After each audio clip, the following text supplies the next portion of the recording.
Welcome to the Hey Soul Sista podcast, where Mel Histon will guide you through life's big questions and bring you one step closer to doing this crazy journey as best you can.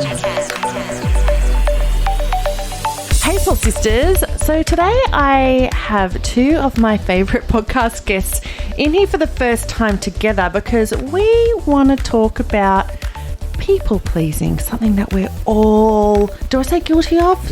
Yep, or something that we all do. We're going to have a chat about that today, and there's two amazing women who are going to share their wisdom and advice of how we recognise whether people pleasing is healthy, unhealthy, the impacts that it can have on our lives and what we can do about it, how we can change that. I have the fabulous Amos, psychotherapist and psychologist in the making. Hey, how you doing? Good, my friend. I'm very excited and happy to have you in here again. So good to be here with our special guests together. This is the first time we've met in person. I know, it's fabulous. But you like when you see people online and then you see them in person, like I know, totally. You say she looks nothing like her profile photo. That has happened to me. That happens to me often. I was like, you look different. How do you mean? And I just need to say, I don't know if you've recognised the voices yet, but that was the voice of the fabulous Rebecca Gibson, psychic medium to the stars and psychiatric nurse. Yeah, that's me. Hi. How you going? Good. I actually love this. I've had both of you in here separately and with other people, but this is the first time you've been here together. I know. This could be the making or the breaking. We'll let the listeners decide. But we're clearly having fun already, so it's good. Absolutely. And listeners, Hey Soul Sisters, we're actually sitting here having a champagne while we record this episode because why not? Yeah, why not? Why not? In our masks.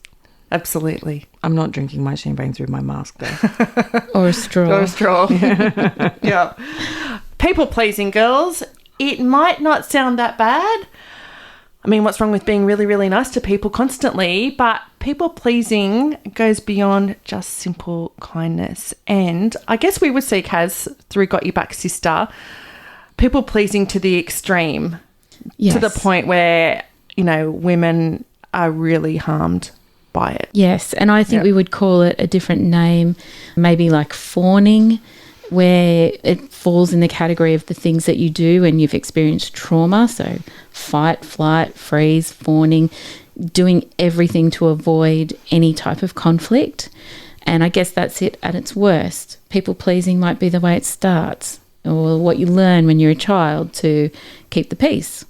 And it's not negative. The peace is kept, which is great until you can't deal with the feeling of discomfort or the tension between what you really want to say or do and what you don't. So people pleasing, I guess, to the extreme is keeping the peace, but avoiding conflict at all cost at the expense of their own personal needs. And safety. And safety from others, but then safety from themselves. Because I see a lot of patients will come in with a lifetime of doing this.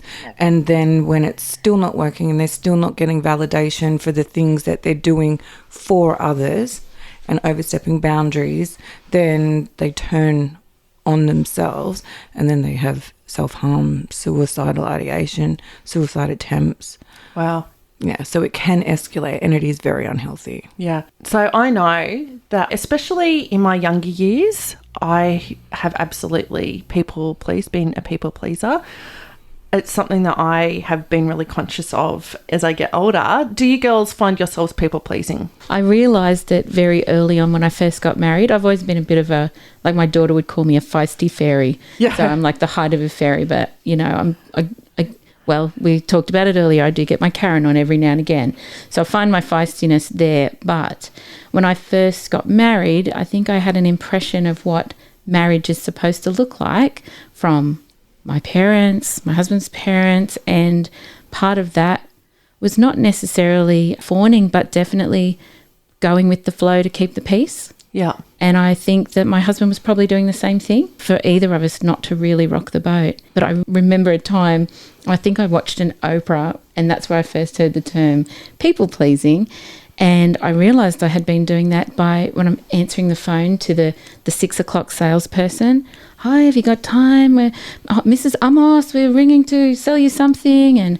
And I just said no. And then I handed the phone to my 2-year-old who just thought it was wonderful. And she's babbling away, oh, Mrs. Amos is not here. It's just Mummy. And she just walked around the house with that person on the phone for ages. And that was actually my very first experience of saying, no, not for me. And even though I handed it on to someone else, it felt like it was the very first time I stood up and said, no, I don't need to do this to please you, a stranger. Yeah. Yeah. What about you, Beck? Illness has taught me not to be a people pleaser because it's part of being a workaholic. So I was a workaholic. I would be the first one in the office, the last one to leave. I was commuting from Newcastle to Sydney, getting 4 hours sleep. My marriage was breaking down, but I didn't want to say no to my bosses, and I didn't want to say no to my husband, and then you don't want to say no to your friends, and it's absolutely about avoiding conflict, and avoiding how you really feel, and avoiding setting boundaries. And once you start doing the work on yourself and like, oh, I need to stop doing this, you realize actually how manipulative it is, because it completely changes the dynamics between you and who you're with, because there's no truth being spoken between either of you. And then you blow up, say, at your husband a couple of months later, and he be like, what are you talking about? Yeah. This is the first time this has been brought up. Why didn't you say something before? Why have you been doing all of this? Why do you say yes to everything? I thought you wanted this. Yeah. Want to save your soul? Review us on Apple Podcast. You know, I would say when I reflect back on my life and also now, because I've been thinking a lot about this, knowing that we were going to record this episode, you know, I think back to my younger years, my, you know, school years, teenage years. I very much people please, because being a girl, like you want the other girls to like you. You want to be part of the gang. I don't know if everybody's like that, but I know I certainly felt that. I really felt that it was really important for me to have girlfriends and to be part of the gang, be part of the group, the tribe, whatever. And you know what? I would say that has even kind of gone on in my older years, but it's something that I've become aware of. And I think, you know, that's been really key, is actually going, do you know what? Questioning myself, why is it that I need those people to like me? Why is that? And actually, I probably really don't. But, you know, that comes with age and experience and wounds and recovery and healing and learning, and actually experiencing really beautiful people in your life that actually have no expectation. They just want to hang, or they like you for who you are. But it is interesting when I reflect back to my, especially teenage years, people pleasing with boys. Boy pleasing, getting in the back of the van and fooling around with boys. I remember doing that with a boy once. I didn't particularly like him, but I didn't know how to get out of it. But I didn't want him to go to school and say stuff about me, or, you know, so I would end up doing like people pleasing just because I maybe wanted him to like me, or, didn't want him to talk shit about me at school. You know what I mean? I go, it's really interesting. And at the time, when you're young, you don't realise it. You just kind of, it's almost like a little bit of that teenage coping strategy. But that totally snowballs into other things. This is why it's so unhealthy, because then consent lines are completely blurred, because here we are thinking, I really didn't want to do that, and I feel like he pressured me into doing it because you're not trusting your boundaries or your instincts or being assertive. Yeah. And he's like, well, she didn't say no and she didn't stop me, so what's the problem? And we just see this as a cultural thing all the time, with girls always being told, be good, be quiet, sit there, be still, don't run around, don't be rambunctious, don't get that dress dirty, don't do this, don't do that.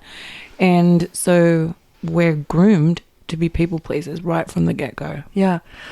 And so, you know what's interesting is the other way I've realised that I've been showing up and people pleasing has been through the charity. And I had to make some changes within myself because, you know, Got You Back Sister, I founded that 5.5 years ago now. And I've been so grateful that so many different people have become part of that community, whether that's as a workshop facilitator has, or a volunteer, or a donor, or a client, or a corporate, or, you know, the Hawkies, you know, and everybody who's become a part of that, a part of Got You Back Sister. And I felt so grateful that actually it was becoming I'm going to be honest, it was becoming a bit unhealthy because I felt beholden to so many people. And I probably I'm not beholden to those people, but it's what I was telling myself, that I had to bend over backwards and make sure that everybody felt that they knew that I appreciated them and was grateful to them. And, you know, when I'd get requests to go, can you come here? Can you do that? Can you do this? Can you do that? I'd be like, yes, yes, yes, yes, yes, yes, yes. And then I know there were 2 Decembers. I think it was December 2006, actually 3, 2016, 17, 18, and maybe even 19. I'd get to December and actually feel like I was crawling through mud because I had tried so hard to please everybody, make sure that I was doing whatever I could to keep everybody happy. So that has been a really interesting journey. And you know what? I've learnt that actually I can't keep everybody happy, and I've had a small number of people that have actually been really nasty to me because I haven't personally met their expectations. And that's been difficult. But then I go, I actually can't give any more than I can. I cannot give any more. Yeah, that's when you need to start working on yourself. Yeah. And it's like, I need to stop being available for everything because I don't want to let people down, or I need validation, or I'm not loving myself enough to know when to say no, because it does have an impact on your physical and mental health. Yeah. And that's why it is unhealthy, because you will get burnt out, and it will affect your sleep, and it will affect your appetite, and it will affect your adrenal glands and your fight, flight, freeze, fawn response. And it will start to impact on the relationships that are closest to you and the people that are around you. I know when I do it, my husband will say, you're starting to change and you need to stop this right now and start saying no to things. Otherwise, I'm going to put my foot down and say that's not happening. And I've asked for him to do that because sometimes I catch myself in old patterns where I'm doing too much, and I don't want to end up with a broken foot or some... Yeah. Which happened to you. That totally happened to me. I screamed at him 5 minutes beforehand, I need a break, and my foot literally spontaneously broke 5 minutes later. As you wish. Yeah. As you wish. Famous last word. I need $3 million. No. I was just waiting for the penny to drop. I was looking around the room. Is it going to happen? Is it What's dropping? that from? As You Wish. That's The from Princess Bride. The Princess Bride. That's Yes. right. Great movie. Yeah. Amazing. I was thinking as you were talking, there's invisible communication. That's the thing that we think that we never say out loud, or that we assume other people are thinking. And expectation is a part of that. My expectation on myself and the expectation that I think you're holding for me, even though I didn't check. Yes. And so when you mentioned consent before, consent is a conversation, and it's a checking in, and it's not making assumptions, and it's having, I suppose, the maturity to put something out in the open rather than to keep it inside, and to check, is this okay with you?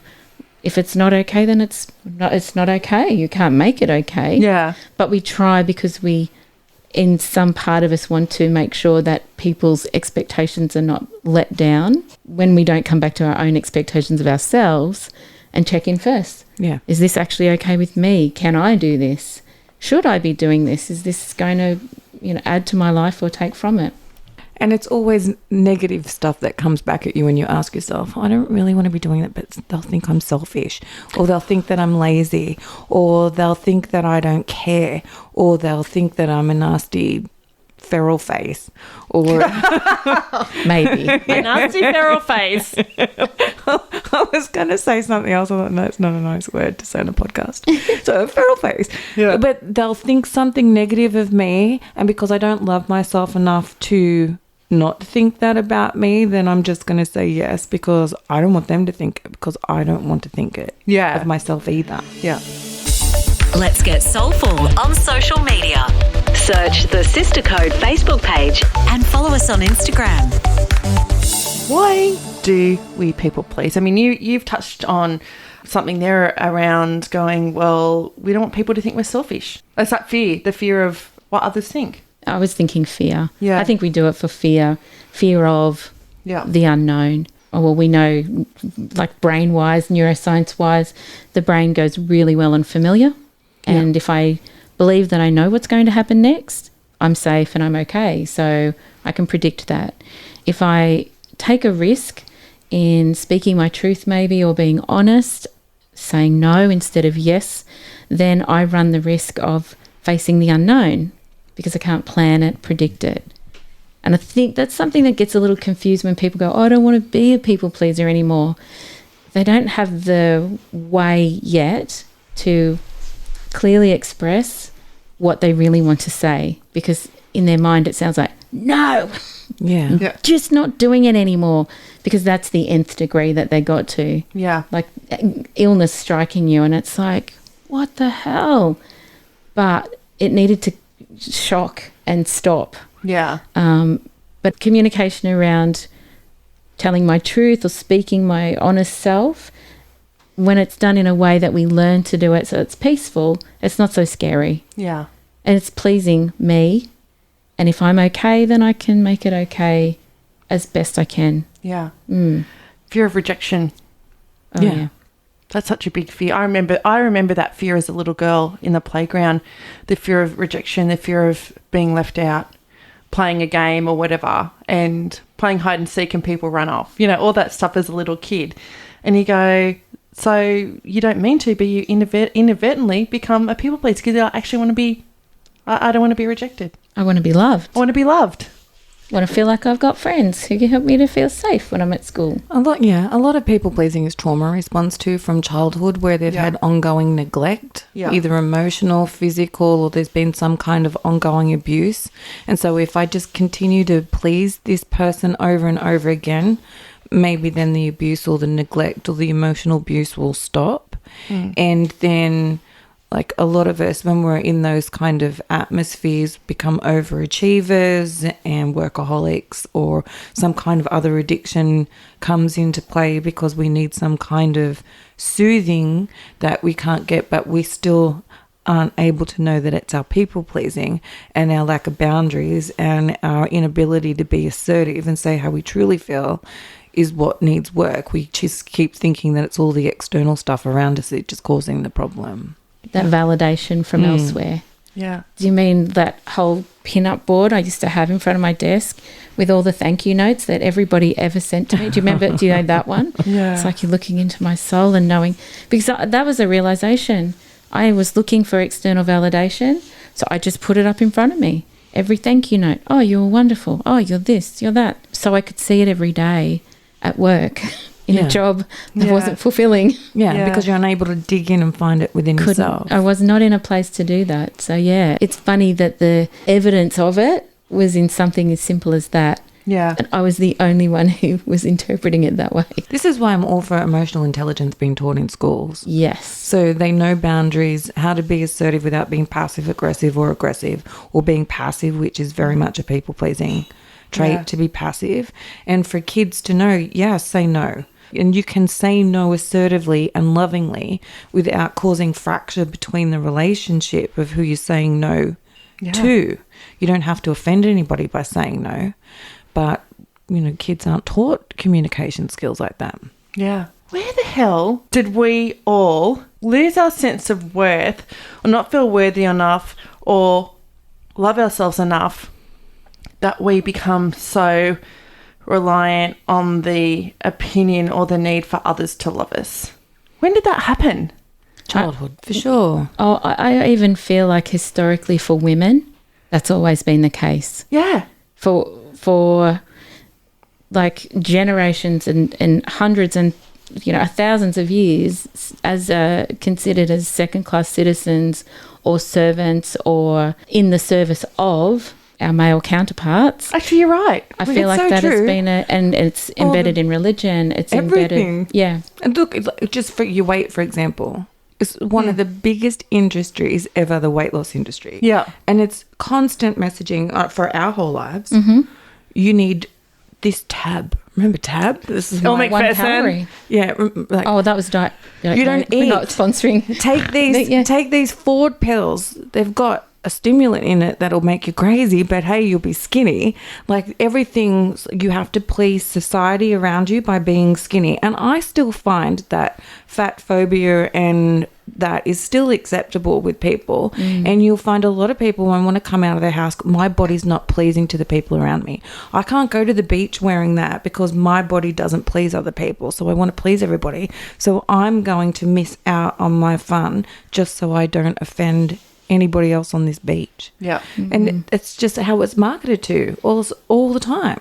Yeah. Get your hair done, get your face done, get you this done, get you that done. It's like you're not pleasing the way you are. You need to change yourself. Yeah. And so that's conditioned into us right from the very beginning. And so everything else is just a snowball. Yeah.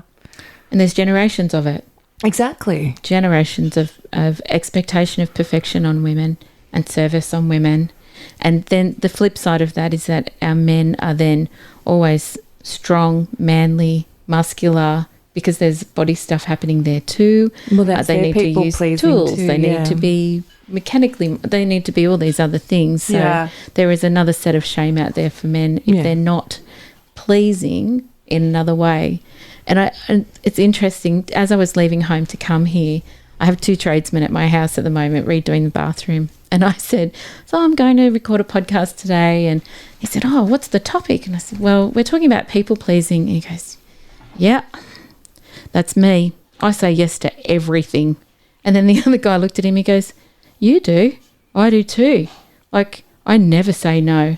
And then the other one said, I think my wife is better at saying no to things than I am because Wow. I just say yes to everything. And I said, well, thank you for this enlightening conversation.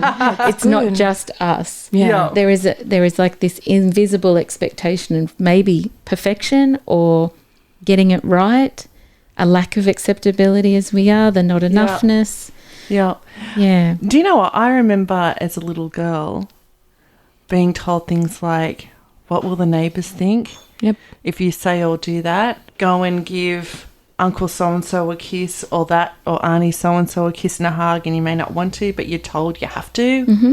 Because what will they think? And don't be rude. You'll hurt their feelings. Exactly. Like their feelings are your responsibility. Yeah. Or like me, I am too rude.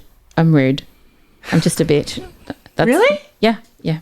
That's the rumour in my family. Oh. I'm a true bitch because I there's been a lot that I just won't tolerate and haven't tolerated in my family, and that's what they all say. Oh God, she's such a bitch. I'm like, yeah, that's because I'm not going to be quiet about some of the things I find really important. So I married my first husband out of people pleasing. Really, Yeah, and I was actually down. I was 3 weeks beforehand. I knew it wasn't going to work, and I said to my mum, I can't go through with this. We were so young. And she said, what will all my friends think? I've invited everybody because it was who she wanted to invite. I had to have a couture dress, and it had to be like, I wanted to just get married barefoot on the beach. No, it had to be in a church. It had to have a big reception. So I did all of this to please her. Yeah. Didn't want any of it. And then 3 weeks beforehand, I don't want to do this. I can't do this. And she said, what will everyone think? And then when I got to the aisle, I was hyperventilating. And my dad's like, you're here now. We've paid for it. Get your butt down to the end of the aisle. And that was just a classic example of me constantly wanting to please my parents, despite how I felt or what was then going to occur being in a marriage that I didn't want to be in. So interesting that we're told often from being little, and if you even as a woman, Beck, that actually what we want to do doesn't count, and that we're selfish for actually wanting to do what it is we actually want to do. yeah. And we arc up about it, or we speak up, and it still gets stamped on or squashed, No bloody wonder we become people pleasers. Oh my God. or we get really angry Yeah. and we get really pissed off at people Yeah. Yeah. because we're resentful of never being heard.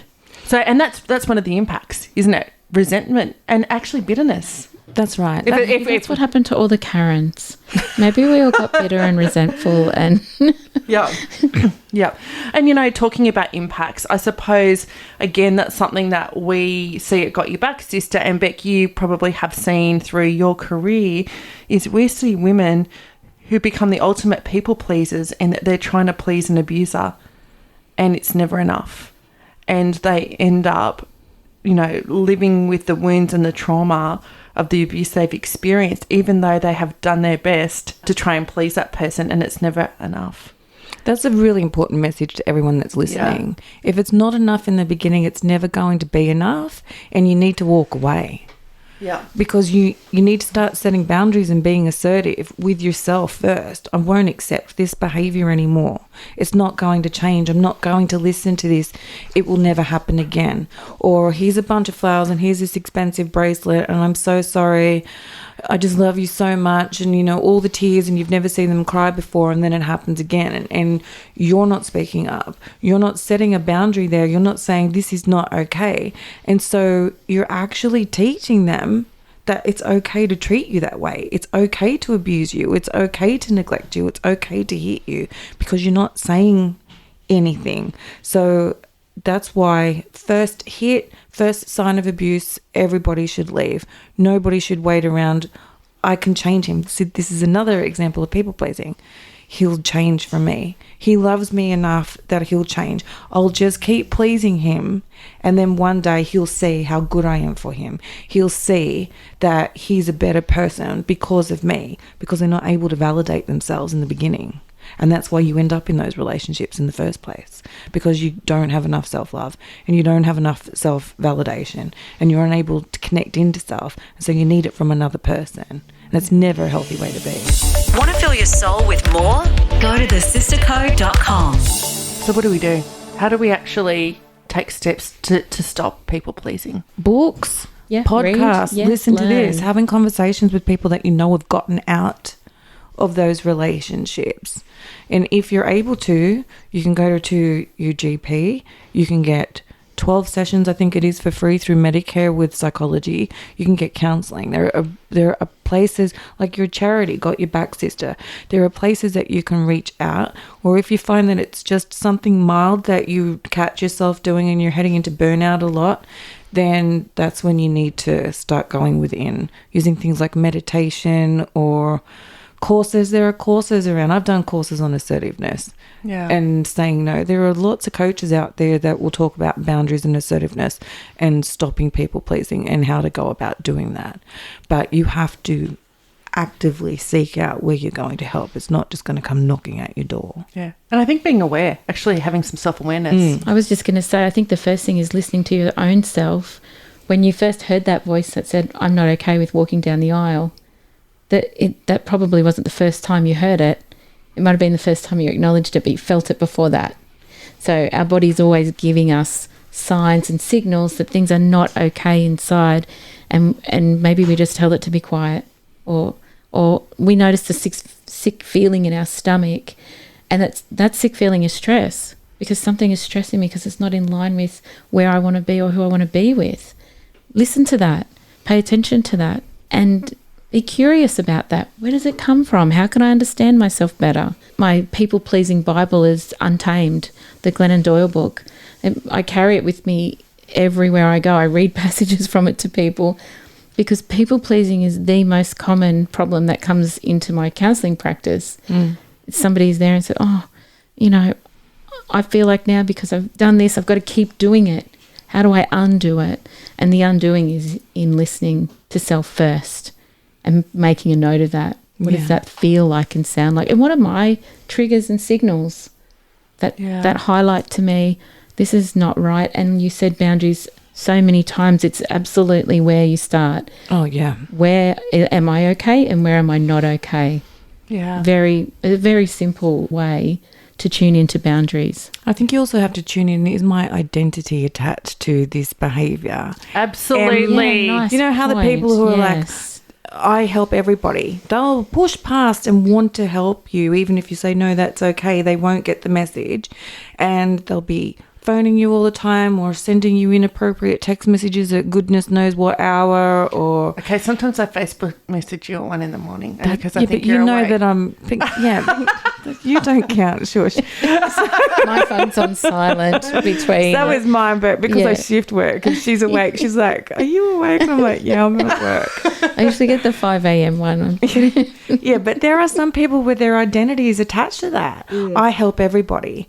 I'm the one that does everything for everybody, but no one's asking you to do that. Why are you doing that so much? I've had fallouts with friends over this because I've set boundaries and they just want to keep giving me little things, but it's never from a place of just wanting to be wonderful, because then they'd respect the boundaries. It's, I don't know who I am without doing this, and I'm not getting validated, and I need you to tell everybody how wonderful I am by constantly bringing you these things or doing these things for you, because that's their identity, and they don't know themselves outside of I please everyone. It's really interesting, isn't it? Yeah. And you move from trying to be nice without acknowledging that there is an invisible expectation. I need something back from that. Yeah, that's right. And I need thank you. I need validation. Yeah, if you hear yourself say, they didn't even say thank you to me. Mm-hmm. Yeah. There's a little Tinkerbell. It's toxic. Yes. I really think awareness is key. And I think it's only been the last couple of years, to be honest, where I've actually gotten to those points where I'm like, oh my God, I feel like I'm going to have a nervous breakdown because I'm trying so hard to keep everybody happy in their charity, and actually getting to that point of going, like, you breaking your foot back. Yeah. Of actually going, hang on, why? What? Like, why? Asking yourself the big, why am I doing that? Why am I feeling this way? And actually going, like, reversing it. And for me, it's been mindfulness. For me, it's been going on the mindfulness journey, going on retreats, you know, self-reflecting, meditating and stuff, and actually trying to, you know, not totally tear myself apart with self-analysis, but actually just questioning and going, okay, maybe I need to think about this in a different way. Would you also say that, like, when you go on retreats and have those mindfulness or meditation, it's a moment in time where you become close to yourself? Absolutely. And it's less about anybody else on the planet? Yes, absolutely. And for me, I think that when I'm craving, because I crave alone time when I know that I'm overdoing it. I crave this, like, I just got to be by myself. I love you people, but I got to be by myself. And it's only recently occurred to me, I'm craving myself. I'm not craving everything here. And it's not aloneness. I just want time with me, doing things that I like, so I can make better decisions in future about what I engage in and I don't engage in, what I say yes to and what I don't. So it's, make it really different. Yeah. So before we finish up, I want to ask this question, because I know some people that would go, when I've questioned their behaviour, because I'm like, actually, I think you're people pleasing and it's a bit unhealthy. And they said to me, no, I'm just being kind. I'm just being kind to that person. I'm like, the person's abusive to you. Actually, you know he's abusive to you. That's not being kind. That's actually avoiding conflict and whatever and people pleasing. And I know that's an extreme example, but I go, when is it kindness and when is it people pleasing? It's kindness when you're not expecting anything back. You're not expecting any kind of behavior, validation, words being spoken, stories being said about you when you're not in the room. If you're just doing it from the kindness of your heart, but you want nothing back in any form from that person, then it's kindness. Yeah. But if you're expecting something back from them, even if it's just peace and quiet and to not get into conflict or a fight, then it's people pleasing. There's also a contract. You know, like if you give something, you'll notice if you have that expectation, there's an invisible contract that you might have written in your mind. Oh, I'll do this. If that's the end of the sentence, if it's I'll do this, full stop, you know it's kindness. Yeah. And you know if you're a people pleaser, if someone gives you something from the kindness of their heart and you automatically think, I'm going to owe them for this, and they'll be saying, no, and you're like, I don't believe you. I don't trust what you're saying to me. So now I feel like I need to give something to you or do something for you, and then you'll actually go overboard in wanting to give back to them, thinking, is this going to be the end of it? Or are they going to do something else to me? Am I going to get stuck in this whirlwind of to and fro? And all the person's just like, can you just allow me to buy lunch? Or can you just let me? Yeah. Because it feels good to be kind. So can you just give me this, please? Yeah. Yeah. Accepting someone's kindness is a gift for both of you. Yeah. The giver and the receiver. But if you're a people pleaser, you instantly like, oh my goodness, I'm going to owe you back for this. You start keeping score. Yeah. You do. Yeah. Well, ladies, I've absolutely loved this. What a great conversation. And I think it's something that so many people can relate to. Even tradies. Yeah. Not that there's anything wrong with tradies. They're great. We need our tradies. But everybody. Yeah. Okay, Beck, how can people find out about you? You're just looking at me, psychically read my mind, Rebecca. Oh, what am I going to say next? Just like, which one of you's the psychic? Just making sure that's what she wanted to know. You can find me on my website, www.rebeccagibson, RebeccAGibson.com.au.